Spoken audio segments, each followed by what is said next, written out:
자, 계속해서 문제 가지고 보겠습니다. 자, 점유에 관한 설명 옳은 것은 해서 점유 매개 관계에 있어서 직접 점유자, 타주 점유자이다. 그래서 두 가지 개념을 다 포섭을 하고 있죠. 그래서 직접 점유하고요, 간접 점유라는 개념을 끄집어내고 있고요. 그 다음에 이제 이런 식이죠. 갑이라는 사람이 소유하고 있는 X 부동산에 대해서 을과 임대차 계약을 체결했다. 이때 직접 점유자는 을이 될 테고, 자, 을은 자 당연히 자기 거라고 믿지 아니할 것이다. 그래서 타주 점유자가 되게 된다. 그래서 1번을 답으로 구성했고요.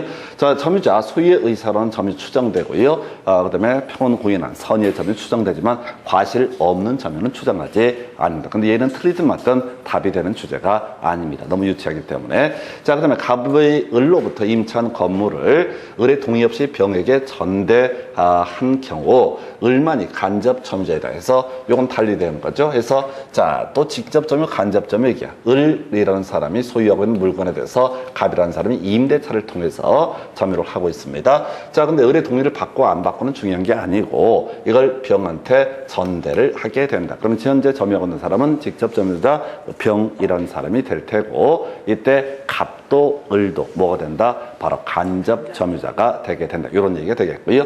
자, 갑이 을과의 명시택의 약정에 따라서 자신의 부동산 소유권을 을명의로 등기했을 때 을의 점유는 자주 점유이다. 좀 어려운 얘기죠. 자, 이거 다시 한번 기억해 볼까요? 명의신탁할 때 공식 하나 기억을 해 보도록 하겠습니다. 소유자가 누구냐라고 했을 때 공식을 이렇게 외웠어요. 알았을 때, 부탁 들어갔을 때 이때는 소유자가 매도인이 소유자가 되게 된다. 알범에. 그 다음에 몰랐을 때, 그 다음에 경매 이런 거 나오면 수탁자가 소유자가 되게 된다라고 이렇게 되어 있습니다. 자, 그래서 이런 논리 구조죠. 갑이라고 하는 사람이 지금 신탁자가 되게 됩니다. 을이라는 사람이 수탁자가 되게 된다. 자, 그래서 자, 이때 매도인이 병이라고 했을 때 병한테 부탁하여 매매 대금을 지급할 테니 등기는 누구한테? 을한테 넘겨다오라고 이렇게 얘기를 했던 이런 사안입니다. 자, 그러면 이때 소유자는 누가 된다? 알았으니까 대금 지급받으면서 등기만 넘겨달라고 했으니까 알았으니까 매도인이 소유자가 되게 될 것이다. 이런 논리 구조가 될 테고요. 일단 갑의 입장에서 을명의로 등기자 명의신탁을 해놓은 상태다. 그래도 이 을은 최소한 뭐는 될 수가 없다. 자주 점유라고 하는 것은 있을 수가 없다. 또는 이 사안이 좀 적절치 않을 수도 있겠다. 부부간의 명의신탁 한번 볼까요? 자, 여기 얘는 부부간의 명의신탁이 제일 중요하겠다. 해서 배우자 갑이라는 사람이 배우자 누구한테? 지금 을이라는 사람한테 매도하면서 등기를 을한테 넘겨주기로 했다. 그러면 이제 대내적 소유자는 누가 되고 신탁자가 소유자가 되고 대외적 소유자는 누가 된다? 수탁자가 소유자다. 그래서 이 두 사람 관계에서 을이라는 사람 수탁자의 점유라고 하는 것은 뭐가 된다? 바로 타주 점유가 되게 된다. 그래서 자, 이건 좀 어려워요. 그래서 4번은 신경 쓰지 않고 5번 실제 면적이 등기된 면적을 상당히 초과하는 토지를 매수해서 인도받은 때 특별한 사정이 없는 초과 부분의 점유는 자주 점유이다 라고 해서 권한 없이 점유를 한 것이 있죠. 그래서 개념 자체가 이게 이렇게 돼 있어. 자, 실제 면적이 200평, 등기된 면적이 100평이라고 돼 있어. 100평짜리를 사면서 200평을 점유했다고 했을 때 바로 초과되는 이 100평 부분은 어떻다? 이건 자기 거라고 믿으면 정신 나간 놈이지 해서 타주 점유가 된다. 이런 논리 구조인데 실제 시험 현장에서 접근하게 되면은 일단 4번 지문은 명의신탁, 부부간의 명의신탁을 얘기하는 건데 모를 얘기, 5번 얘기는 처음 나온 판례지문 모를 얘기. 그래서 실제 시험에 있어서는 1번, 2번, 3번 요것만 가지고 판단을 하셔야 된다. 새로운 판례를 하나 배웠다고 해서 그 판례가 다시 시험에 나오지 않습니다. 어느 과목이 됐든 간에 많이 봤던 거 정확하게 몇 개 외워서 답을 풀어야 되지 어려운 얘기 4번, 5번은 눈길도 주지 마시고 여러분 외울 수도 없고 외워봤자 의미도 없는 사안이 되겠습니다. 그래서 4번, 5번 얘기는 결국 이제 개념상 뭐로 본다? 판례 지문을 끌고 들어온 사례가 되겠습니다. 그래서 답은 1번 이렇게 구성을 했고요. 그 다음 문제 가서 확인을 해보도록 하겠습니다. 있다. 자, 간접 점유에 관한 설명 틀린 것을 고르죠. 간접 점유는 뭐죠? 다른 사람에게 직접 점유해 해준 사람의 점유를 뭐라고 한다? 간접 점유라고 부르게 됩니다. 자, 1번 주임법상 대양 요건인 인도라고 하는 것은 주택의 간접 점유를 취득한 경우에도 인정될 수 있다. 일단 옳은 표현인데 겁나 어려운 얘기. 이건 주임법 얘기를 알아야 돼. 주임법에서는요,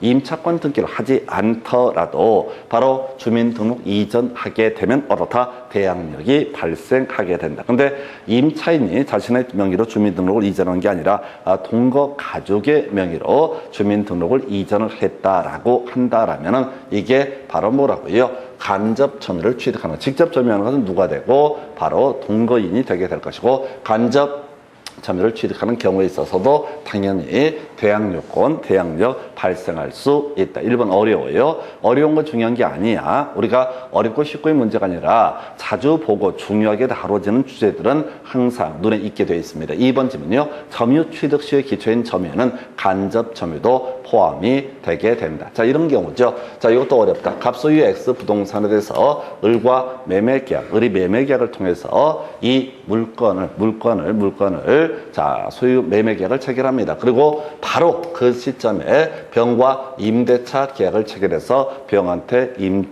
임차권을 준 상태입니다. 등기는 안 한 상태야. 그리고 나서 20년의 기간이 지나게 되면 이 사람은 뭘 주장할 수 있다? 등기 청권 행사에서 등기 넘겨받아서 소유권을 취득할 수 있다라고 하는 거. 그래서 점유 취득 시의 기초인 점유라고 하는 거. 이게 이제 자, 20년간의 점유라고 했을 때 이때는 간접 점유도 포함이 되게 된다. 자, 3번 중요 쟁점 나와 있죠. 자, 직접 점유자가 점유를 임의로 양도했을 때 간접 점유자의 의사에 반한다 할지라도 간접 점유가 침탈된 것은 아니다. 키워드 침탈되게 되면 반환 청권 행사할 수 있다. 그런데 침탈을 안 당하면 자, 인도하고 양도를 하게 되면 어떻다? 침탈된 것이 아니므로 반환 청권을 행사할 수 없다. 이렇게 해석을 하게 되는 것이죠. 자, 그래서 이 지문도 옳은 표현해서 자, 침탈당한 게 아니니까 반환 청권 행사할 수 없다. 자, 4번 간접 점유자에게 점유 보호 청권 인정되지 않는다. 요걸 틀리게 구성을 했었죠. 그래서 지금 점유 보호 청권은 뭐라고 써요? 반환 청구, 방해 제거 청구, 방해 예방 청구를 묶어서 부를 때 점유권에 기한 물권적 청권 또는 바로 점유 보호 청구권이라는 표현을 쓰게 됩니다. 자, 그랬을 때 직접 점유자가 됐든 간접 점유자가 됐든 뭘 주장할 수 있다? 반환 청권 등 행사할 수 있다. 예를 들어 볼까요? 이런 예가 되게 됩니다. 갑 소유의 X 부동산에 대해서 갑이 을과 임대차 계약을 통해서 이 사람이 직접 점유자가 되게 될 것이고 갑이 간접 점유자의 지위에 놓이게 된다. 이렇게 정리를 하게 됩니다. 자, 그래서 이런 상태에서 자, 을이라는 사람이 이 목적물 자체를 병에게 인도 또는 양도를 해줬다라고 한번 전제를 하게 되면 이때는 갑은 반환 청권 행사할 수 없다. 근데 인도를 해준 것이 아니라 이 병이라는 사람이 이걸 침탈해 갔다, 뺏어갔다라고 하게 되면은 을은 직접 점유권 침탈됐으니까 반환 청구권 행사할 수 있고요. 갑도 어떻다? 침탈당했으니까 바로 반환 청구권 행사할 수 있다. 그래서 간접 점유자에게도 반환 청구권이라는 개념이 인정되게 된다. 해서 소리를 단순화시켜야 돼. 간접 점유자라고 하는 간접 점유권이라는 것도 점유권의 일종이다. 단순화시켜야 돼. 간접 점유권도 뭐가 된다? 점유권의 일종. 그래서 간접 점유자도 반환 청구, 방해 제거 청구, 방해 예방 청구 등을 할 수 있다. 이런 식으로 가게 됩니다. 자, 그다음에 점유 매개 관계입니다. 자, 발생시키는 법률 행위가 무효로 할지라도 간접 점유 인정될 수 있다라고 해서 가볼까요? 자, 이런 논리 구조죠. 애초에 점유권이라고 하는 개념 자체가 정당한 원과는 무관하게 현재 점유하고 있는 상태를 보호하기 위한 권리, 이게 뭐가 된다? 점유권이라는 개념이 되게 됩니다. 자, 그래서 예를 들어서 자, 임대차 계약을 체결을 했다라고 해보겠습니다. 점유 매개 관계 한 이슈가 자, 지상권 지상권 설정 계약, 임대차 계약 이런 게 있을 텐데 임대차 계약을 통해서 을이라는 사람이 만약에 직접 점유를 하고 있다라고 한번 전제를 해보겠습니다. 자, 그랬을 때 임대차가 어떤 이유로 인해서 뭐 반사적 법률 행위든 뭐든 간에 해서 무효가 되게 된다라고 할지라도 현재 을이라는 사람이 어떻다? 점유하고 있기 때문에 이 사람에게는 뭐가 인정된다? 바로 직접 점유권이 인정이 될 것이고 어찌 됐든 간에 이게 이 사람한테 결국은 점유를 허락했던 갑의 점유는 뭐가 된다?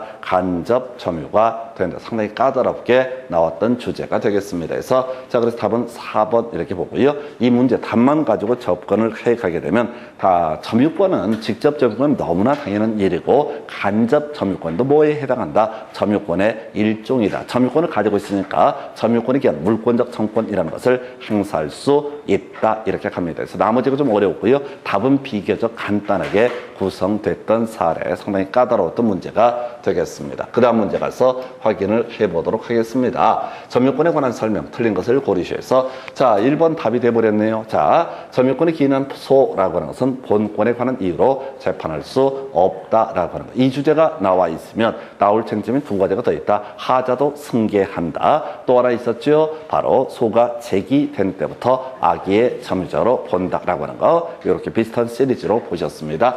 2번 점유자는 소유의 의사로 선의, 평온공연하게 점유한 것으로 추정하게 된다. 옳은 표현 이렇게 구성하는데 얘는 답이 안 된다고 그래서 자 추정한다 이런 것들 너무 유치하기 때문에 아까 틀리게 구성할 때 과실 없는 점유를 추정한다 해서 틀리게 나왔던 적이 있는데 어느 쪽이 됐든 간에 옳은 것을 고르셔야 할 때 틀리게 틀린 것을 고르셔야 할 때 옳게 내는 그런 식의 질문. 자 점유 계속한 것으로 추정한다라고 하는 거. 그다음 민법 200조 얘기죠. 점유자가 점유물에 대해서 행사하는 권리는 적법하게 보유한 것으로 추정한다. 이때 의미는 동산에 한정한다. 5번 간접으로 점유권이 있다 해서 자 일정한 법률 관계에 의해서 타인에 의해서 저 물건을 직접 점유케 한 사람에게는 간접 점유권이 인정되게 된다 해서 하여튼 전반적인 문제 맥락이요. 간접 점유권도 점유권의 일종이다. 이런 내용들을 계속해서 요 근래 구성을 하고 있습니다. 답은 1번이었었고요. 그 다음에 검토 드릴 주제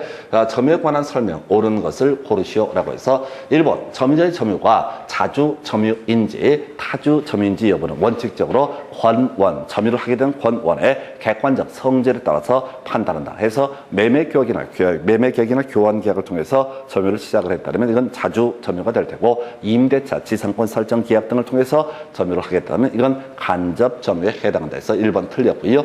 2번 깨어진다라고 하는 거. 그러니까 키워드는 뭐야? 무단 점유. 자, 깨어지는 거. 자주 점유 추정이 깨어지는 것 딱 한 가지 무단 점유임이 입증되게 되면 어떻다? 자주 점유 추정은 깨어지게 된다. 이렇게 가야 되죠. 그래서 2번 틀렸고요.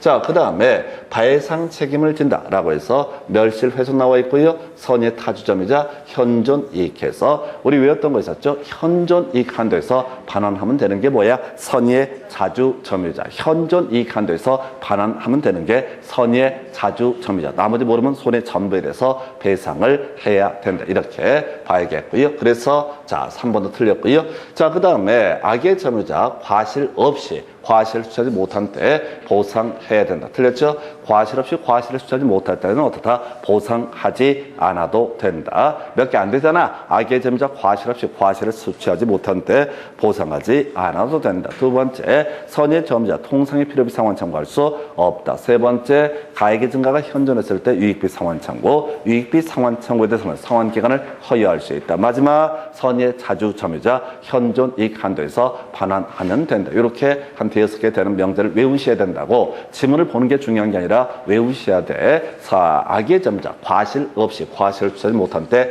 보상하지 않아도 된다. 그 다음에 이제 답은 뭐야? 하자도 승계한다. 시리즈 가야 되죠? 자, 바로 본권에 관한 이유로 재판할 수 없다. 하자도 승계한다. 소가 제기된 때부터 악의 점유자로 보게 된다. 이런 시리즈를 설명드렸습니다. 그래서 답은 5번 이렇게 구성을 했고요. 그 다음에 이제 검토 드릴 주제. 자, 자, 민법상 점유 등에 관한 설명 틀린 것을 고르시오라고 해서 1번 점유자는 평온 공인하게 참여하는 것으로 추정한다. 이런 것들은 이슈가 안 된다고 보나마나 이 문제는 뭐야? 틀린 것을 고르시오 이렇게 구성한다고요. 점유 추정이라고 하는 것을 가지고 답을 뽑을 만큼 중개사 시험이 허접하지 않습니다. 이건 던져주는 질문이야. 2번 매매계약을 원인으로 토지 소유자로 등기된 자 통상 이전 등기를 할 때 그 토지를 인도받아 점유한 것으로 보아야 한다. 그래서 우리가 동산에 있어서는 점유가 누군지 자 특정될 수 있습니다. 물건 들고 있는 그 사람이 어떻다? 점유자가 된다. 부동산에 있어서는 등기 명의인을 뭐로 본다? 점유자로 해석을 하게 된다. 3번 점유자가 점유물에 대해서 행사하는 권리 적법하게 보유한 것으로 추정한다. 민법 200조 동산에만 적용되는 개념이 되게 될 것이다. 볼펜을 들고 있으면 그 볼펜이라고 하는 거 정당 권원에 의해서 바로 보유한 것으로 추정을 하게 된다. 그래서 그 볼펜이 제가 정당한 권원이 없다는 사실은 상대방이 입증을 해야 된다. 악의 점유자 잘못 없이 자 과실을 훼손 또는 수취하지 못한 때 보상해야 된다. 그래서 이걸 틀리게 구성했었죠. 악의 점유자 과실 없이 과실을 수취하지 못했을 때 보상하지 않아도 된다. 이렇게 봤었고요. 자, 그 다음에 점유자의 특정 승계인 자기의 점유와 전 점유자의 점유를 아울러 주장할 수 있다. 파생되는 주제 하자도 승계하게 된다라고 하는 거 이렇게 봐야겠고요. 용어 한번 체크해 볼까요? 특정 승계, 특별 승계라고 하는 거. 자, 우리가 앞에서 자 물권 권리의 발생이라고 해서 원시 취득이라는 개념이 있었죠. 그래서 건물의 신축이나 점유 취득 시효가 원시 취득의 하나의 예시가 이에 대해서 승계 취득이라고 하는 것은 이전적 승계와 설정적 승계로 구분하게 된다. 설정적 승계 구권리자의 권리의 일부를 떼내서 지상권을, 전세권을, 저당권을 취득하는 것을 가리켜서 설정적 승계. 이에 비해서 자 이전적 승계라고 하는 것은 구권리자의 권리가 신권리자에게 넘어가는 현상을 가리켜서 이전적 승계. 이때 하나의 원인에 의해서 수많은 법률이 다 권리 의무가 넘어가는 것을 포괄 승계. 이에 대해서 하나의 원인에 의해서 매매 증여처럼 하나의 원인에 의해서 하나의 권리가 넘어가는 현상을 가리켜서 바로 특정 승계 또는 특별 승계 용어 혼용해 쓰고 있습니다. 그래서 점유자의 특정 승계인 뭐 증여를 받거나 이런 사람들을 얘기하는 거죠. 전 점유자의 점유와 자기의 점유를 아울러서 주장할 수 있다. 그래서 답은 4번이었었고요. 그 다음 주제 가서 확인하게 됩니다. 자, 점유자와 회복자의 관계 등에 관한 설명 틀린 것을 고르셔서 선의 점유자 과실 수취권을 가지게 된다. 1번 오른편. 2번 질문요.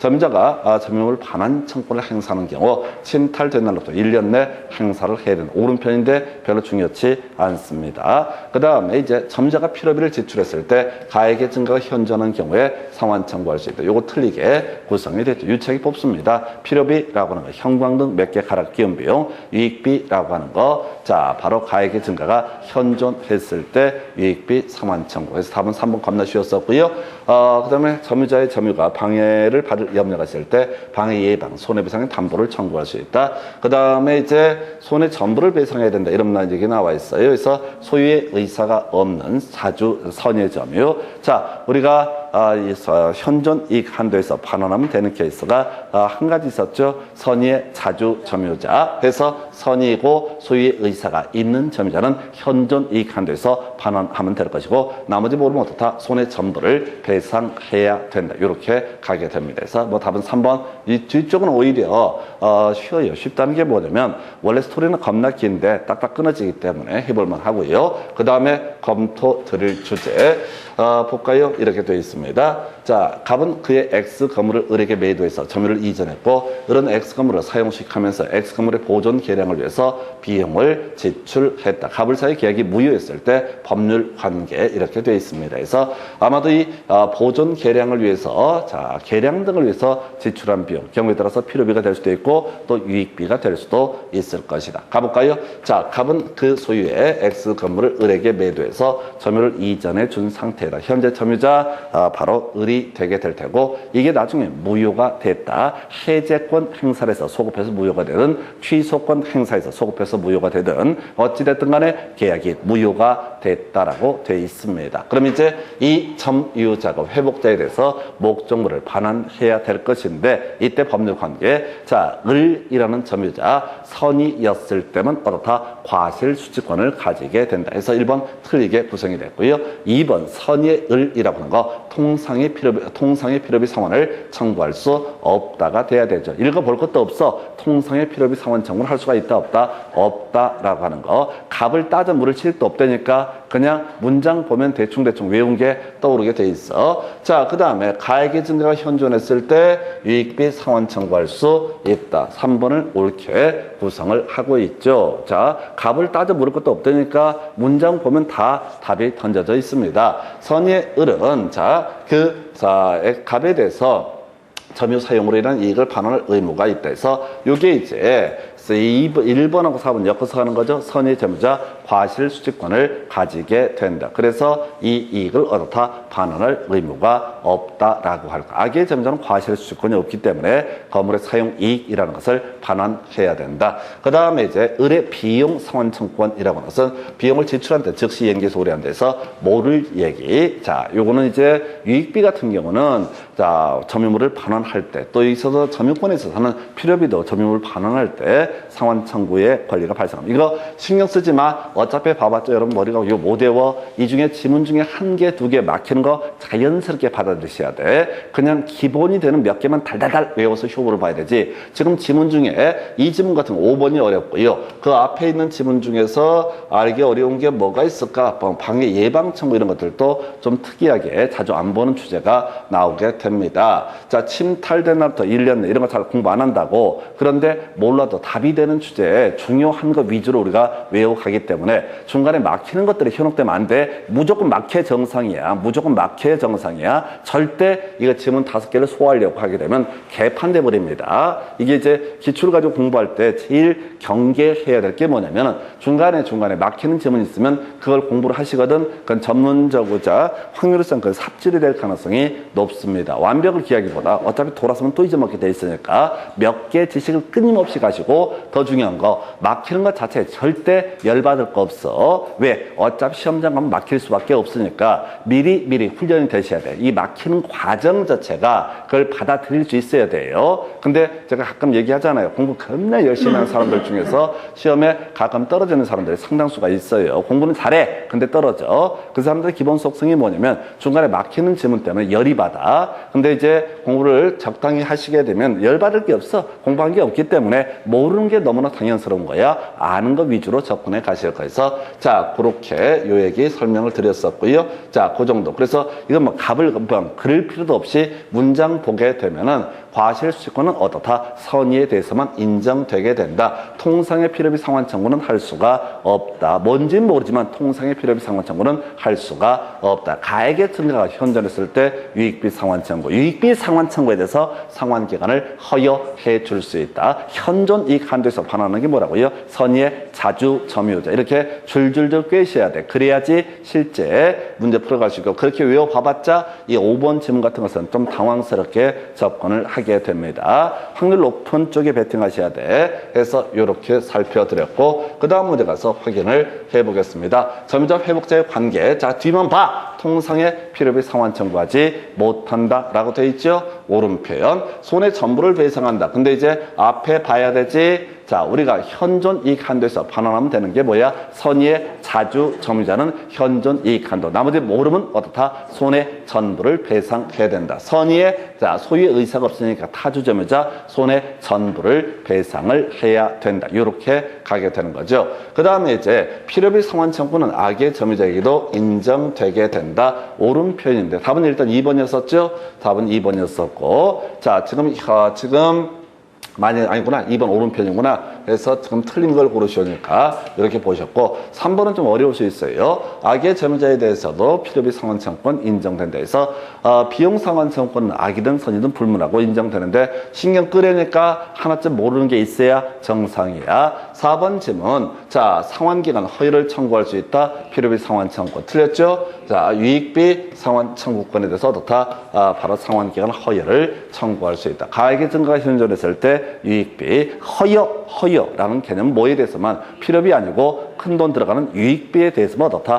허여라는 것이 문제가 되게 된다. 5번 끄트머리. 자, 악의 점유자 과실로 인해서 그 과실을 수취하지 못했을 때 보상해야 된다 해서 자, 옳게 구성을 했었죠. 우리가 외웠던 것은 악의 점유자 과실 없이 과실을 수취하지 못했을 때 어떻다? 보상하지 않아도 된다. 근데 얘는 과실로 인해서라고 하니까 어떻다? 보상해야 된다. 왜 의시해야 된다고? 악의 점유자 과실 없이 과실을 수취하지 못했을 때 보상하지 않아도 된다. 이 문제에서는 3번 지문이 좀 지저분한 지문. 쫓아가시면 안 돼. 분석하면 안 돼. 다 파고 들어가면 안 돼. 그냥 몇 개, 여기서 4개 정도만 징글징글하게 반복하시다 보면 약간 응용 들어가는 것들도 별 문제 없이 해결을 할 수가 있습니다. 그 정도고요. 그 다음 문제 검토 드리게 되면 이런 식입니다. 점점 회복자의 관계. 자, 봐봐. 통상의 필요비 상환 청구하지 못한다. 당연히 선의의 점유자 얘기가 될 테고요. 2번 지문요. 악의 점유자 책임 있는 사유로 멸시를 했을 때 현존이익 범위 내에서 배상한다. 틀렸지. 현존이익은 그 앞에 뭐에 대해 선의의 자주 점유자면 어떻다? 현존이익 한도. 그래서 2번 지문을 틀리게 구성을 했고요. 악의 점유자 받은 이익에 이자를 붙여서 반환하고 그 이행 지체로 인한 지연 손해금까지 지급해야 된다. 이 지문이 어렵다고. 자, 가볼까요? 선의의 점유자 과실 수권을 가지게 된다. 그래서 계약이 무효가 됐을 때 어떤 건물의 사용 이익 등은 어떻다? 반환하지 않아도 된다. 악의 점유자 과실 수권 없으니까 부당이득 다 반환을 해야 된다. 그럼 당연히 이자도 다 쳐서 어떻다? 반환을 해야 되고, 그 다음에 반환하면서 지연을 하게 되면 그 지연 손해배상금까지 같이 반환을 해야 된다. 이런 식의 논리 구조인데 3번 막혀야 정상이야. 3번 막혀야 정상이야. 막히는 건 답이 아니라고 해서 막히는 건 답이 아니야. 답은 이미 2번에서 주어져 있잖아요. 그러면 하나쯤은 꼭 지금 느껴야 되는 게 쭉 공부해가는 과정에서 지문 한두 개씩 막힌다는 게 느껴져야 돼. 유익비 가액의 증가가 현존했을 때 유익비 상환 청구. 5번 지문 허여라고 하는 거 나와 있죠. 법원이 유익비의 상환을 허여해 준 경우 이때 유치권은 어떻다? 인정되지 않는다라고 하는 거. 자, 우리가 유치권 파트에서 공부하게 될 거. 유치권 이렇게 얘기합니다. 자, 채권자가 타인의 물건을 적법하게 점유하고 있어야 되고요. 그 채권의 발생 원인 두 가지 중에 하나 비용 상환 청구권, 또 하나가 바로 공사대금 채권, 이런 것을 근거로 해서 유익비 상환 청구를 지금 유치권을 주장할 수 있다. 근데 우리가 암기해야 되는 게 유치권 인정되지 않는 케이스, 압류의 효력이 발생한 후에 발생한 채권을 이유로는 해서 유치권 주장할 수 없다. 그리고 성립은 하는데 소위 인도 거절권을 주장할 수 없다. 그리고 유익비 상환 청구권, 필요비 상환 청구권 이런 것을 근거로 해서 유치권 성립할 수는 있는데 바로 법원에서 유익비 상환 청구에 대해서 상환 기간을 허여해 줬을 때 그때는 인도 거절권 행사할 수 없다. 다시 가겠습니다. 인도 거절권, 유치권이라고 하는 것의 가장 본질적인 권리, 돈 갚을 때까지 목적물의 인도를 거절할 수 있는 권능을 가리켜서 인도 거절권. 이 인도 거절권 부인되는 게 두 가지라고요. 압류의 효력이 발생한 후에 성립한 유치권하고요. 또 하나가 뭐가 있었더라? 바로 상환기간 허여가 있게 되면 이때는 인도 거절권 행사할 수 없다. 이렇게 해석을 하게 됩니다. 그 답은 2번 이렇게 구성을 했었고요. 그 다음 문제 가서 확인을 해보겠습니다. 자, 소유권 전에 잠시 끊었다가 소유권 다시 내용을 전개할게요.